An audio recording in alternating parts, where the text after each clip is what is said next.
fazer.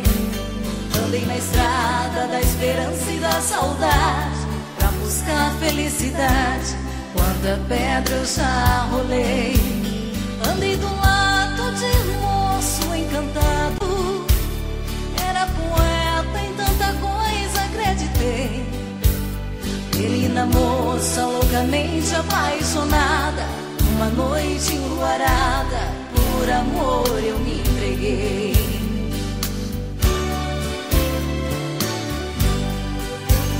Uma criança pra cuidar de outra criança, ela chorava e quantas vezes eu chorei.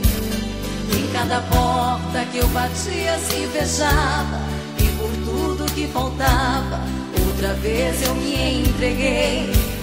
E tantas vezes, tantas noites, tantos outros, por muito pouco, só pra não faltar o pão. Fui caminhando nas esquinas dessa vida, amargando a dor doída, eu e Deus na solidão.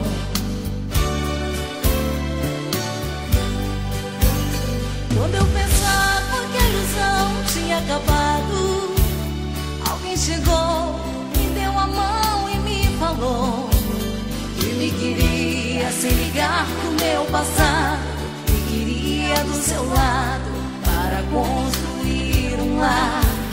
Casou comigo, deu seu nome pro meu filho. Aquele gesto conquistou meu coração. Amo esse homem, minha vida devo a ele. Descobri do lado dele o valor de uma paixão. E pra quem hoje vive o que eu vivi, e pra quem hoje chora o que eu chorei, quero dizer que após a noite mais escura e mais cheia de amargura, outro dia vai nascer. E tudo passa e tudo vai passar. Não perca a fé, não pare de sonhar, pois qualquer dia a sua vida vai mudar, o seu dia vai chegar.